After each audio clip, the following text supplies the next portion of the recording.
Insinyur Sutami adalah sosok di balik lahirnya berbagai infrastruktur ikonik di Indonesia. Tak hanya dikenal karena kecerdasannya, ia juga dikenal karena kesederhanaan dan integritasnya.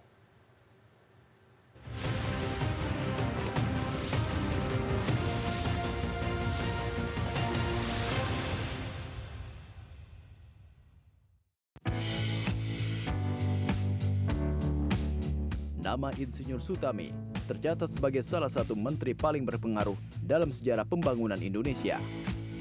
Selama lebih dari 1 dekade menjabat sebagai Menteri Pekerjaan Umum, ia mengawal berdirinya infrastruktur besar yang hingga kini menjadi bagian penting wajah negeri. Mulai dari jembatan Ampera hingga gedung DPR MPR, berbagai karya yang ia awasi menjadi tonggak pembangunan nasional. Meski begitu, Sutami dikenal sebagai orang yang sederhana di mata masyarakat dan keluarganya. Emang setelah saya menjadi orang tua, saya memang bisa menilai bahwa Bapak seorang yang amat sangat sederhana. Dan dia menjalani hidup, dia memegang amanah, benar-benar orang yang bertanggung jawab sebagai, ya maksudnya kalau masalah sekolah itu memang kita diperhatikan ya, masalah pendidikan. Terus pesan ke ibu juga bahwa pertama itu nomor 1 itu agama, nomor 2 pendidikan. Jadi sampai menjelang akhir hayatnya kan pesannya juga begitu, gitu loh. Terus modelnya ya disiplin. Di rumahnya, almarhum Sutami cukup pendiam, bahkan tak pernah marah. Saking sibuknya, Sutami jarang menghabiskan waktu berlibur bersama keluarga.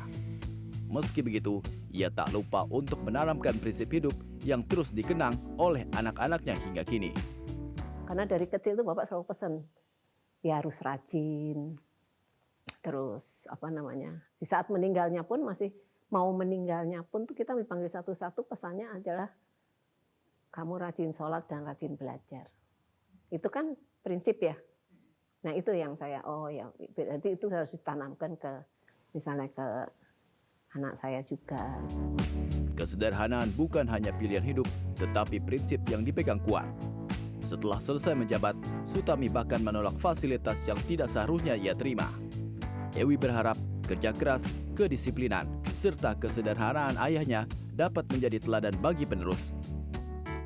Tentunya saya ingin sifat-sifat baiknya itu jadi suri teladan ya bagi generasi penerus ya, maksudnya walaupun budaya kita kan sudah banyak dari ini ya, tapi apapun buat saya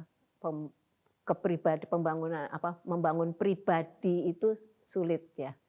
Jadi yang saya lihat sih kalau Bapak memang benar-benar menanam kedisiplinan, terus kesederhanaan, dan sebagai pemimpin yang amanah, itu yang paling penting karena pertanggungjawabannya kan nanti ya itu harus diingat.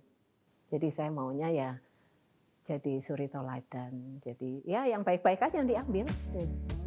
Karena kerja kerasnya sejak 1965 hingga 1978, Sutami akan meraih penghargaan Lifetime Achievement pada malam puncak Sutami Award. Sebuah ajang penghargaan yang akan diberikan untuk kementerian, Pemda, BUMN, hingga individu yang memberikan sumbangsi besar untuk Kementerian Pekerjaan Umum dalam pembangunan negeri.